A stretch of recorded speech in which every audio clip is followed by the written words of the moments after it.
A lot of what's stopping you losing weight might be unhelpful eating habits that you've accumulated. So maybe nibbling while you're cooking, or eating to stave off boredom, maybe grazing on food in the evening in front of the TV. Whatever those habits are, they may be keeping you above the weight that you want to be and may mean that you're eating a lot more than you intend. But what do most of us do when we're trying to lose weight? We go on a diet and ditch all of those habits straight away overnight. We might restock our cupboards, go shopping for different sorts of foods, and have a radical new plan that we're going to start tomorrow. Now, of course, that sort of approach will work if you can stick to it. But very, very often what happens is that when you make multiple changes like that overnight, it's really hard to stick to. So before long, this new plan falters, you're off the diet and you just feel like giving up. So maybe you coast for a while, and then once you feel ready to do it, you look for a new diet. And again, the new diet offers lots of different habit changes overnight, and you try again. So what I want to share in this video is a real alternative to that, which is focusing on eating habits one at a time. This video is about establishing new eating habits to replace the ones that have become unhelpful. I'll cover what you need to know about eating habits that easily stick so that you can consign dieting to history and enjoy a relationship with food that is completely free of that sort of restriction. First of all, I'm going to explain why habits are formed.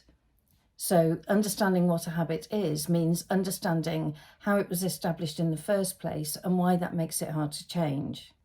Next, I'm going to explain what needs to happen for you to create a new habit that will replace the unhelpful one and that you'll be happy with and easily able to stick to. To change a habit you're unhappy with means establishing a new action sequence and then repeating it over and over again. And I'll explain how many repetitions you're going to need. And third, I'll explain what happens if you slip up in these repetitions. What happens if you are establishing a new habit and you have a day when things go a bit pear-shaped. Life isn't always smooth, and it's important to know what happens if you have a day where you go off track, what you need to do in order to simply get back on track to maintain this new habit formation. Then you'll be able to keep on track with the new habit. You won't need to abandon your attempts, and you'll be able to go ahead with confidence. So first of all, what is a habit?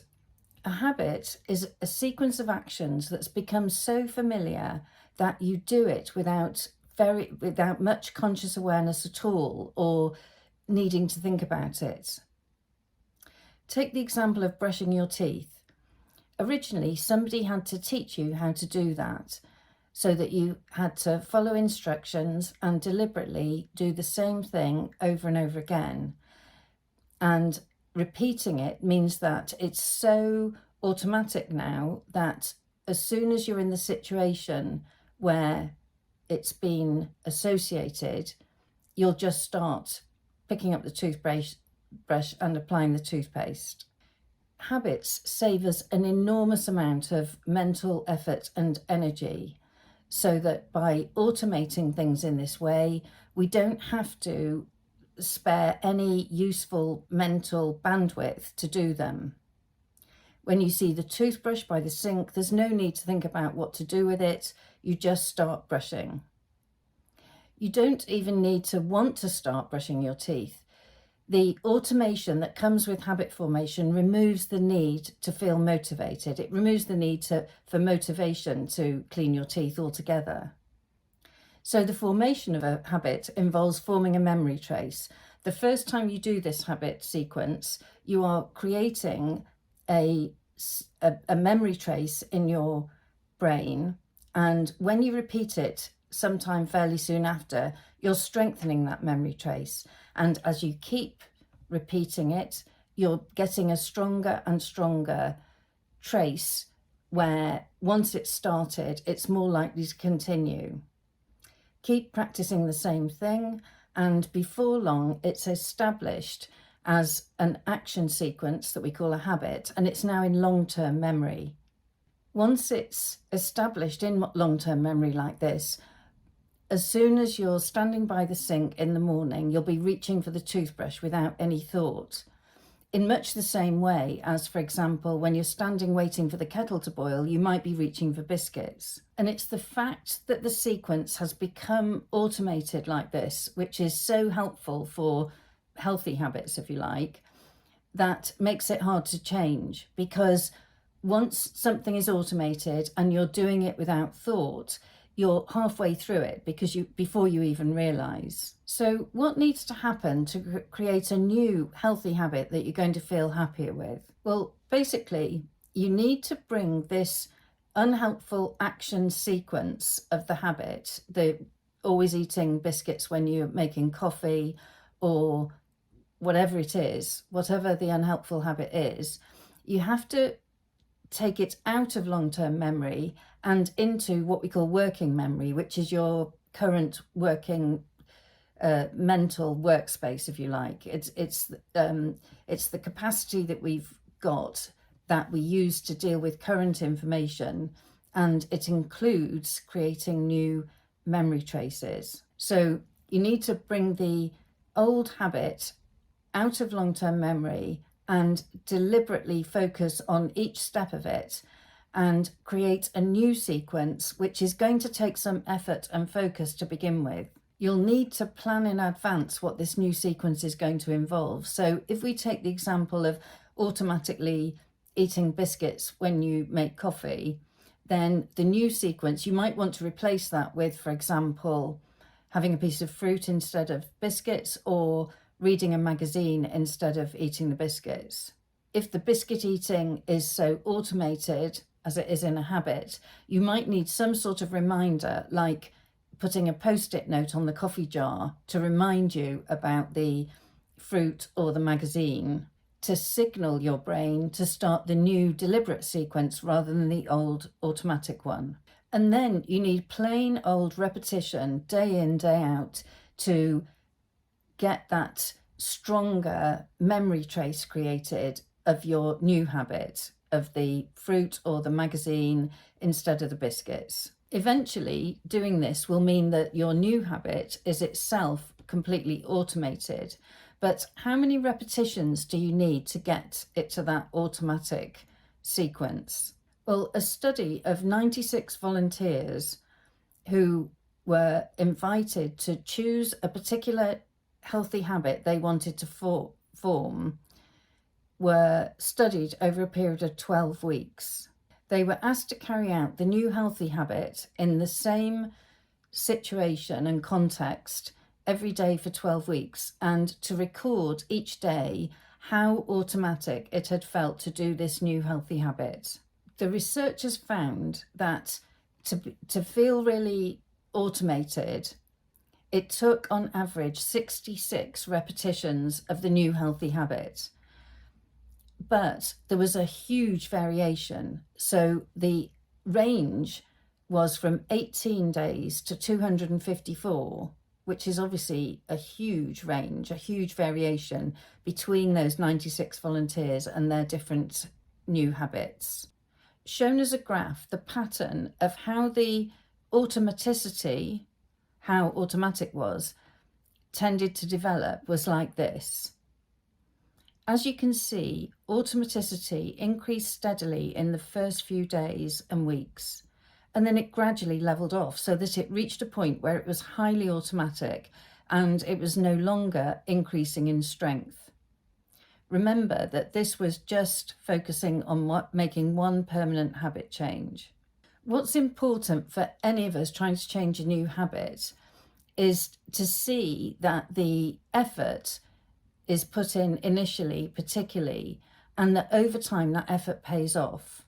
The new habit becomes increasingly automatic, and therefore much less effortful. It's something that just happens because you're in that situation and you've established that new memory trace. And remember the huge variation, so that the 66 days was an average. If you're finding that it's taking a long time to establish your new habit, then it may be because the thing that you're trying to establish is a relatively complex habit, but that the effort that you're putting in will pay off. So if you're finding it hard to establish a new habit, just remembering that this might be one of those habits that may be a bit more complex and that needs more repetitions may help you to keep going to create this new habit. So what happens if you miss a day? The authors of the study found that where people slipped up and missed a day of doing the new habit, it made no overall effect, had no overall effect on establishing the habit overall. So a single day or a single slip up like that really doesn't matter. But a different study found that a week's worth of missing opportunities to do the new habit really did affect habit acquisition, and it set people back. So whilst occasional lapses like this won't affect overall habit formation, a week's worth probably will. And this is important in real life for situations like holidays, where you may be tempted to, in creating a new habit, let it slide on holiday when you go for a holiday for a week or so. But if you know in advance that a whole week of missed opportunities is likely to maybe really set you back in the new habit formation, maybe it's worth thinking about whether it's a good idea to start establishing a new habit before you go on holiday, or whether to wait until you come back. Or alternatively, work out how you might keep your new habit going whilst you're on holiday. Either thing will be okay. It's just working out what works for you. And obviously, a real life example of the single day slip means that if you're creating a new habit and you're, for example, celebrating somebody's birthday on a particular day, and that means not sticking to the habit you intended, that one day off won't have an effect on the overall habit formation. But what people often find is that if you have a day like that where you sort of slip up from creating your new habit, it may feel like it's an extra effort to get back on track the next day. But that extra effort will pay off in getting back on track with continuing the habit formation. So once it's automatic, the new habit won't need continued effort and focus. It's just while you're creating it. But the fact that changing each habit does take effort and focus is why it's important to just tackle one eating habit at a time, rather than trying to change several things at once, just because that's likely to lead to a degree of mental overload. The beauty of this approach, of approaching weight loss by changing one unhelpful eating habit at a time, is that as you make each of these changes and the new habit becomes established, it's now governed by the subconscious part of your brain, your autopilot, rather than needing effort all the time.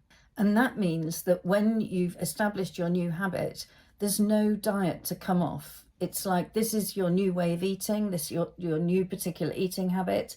And once it is automatic, then you can maybe move on to, if there are other unhelpful eating habits you want to change, then you can move on to that next habit change. You'll have the mental bandwidth to do that then. It's really important, though, to recognize that if you try to put this advice into action and it doesn't work, then it's not your fault. It's that we're all different and things work differently for each of us.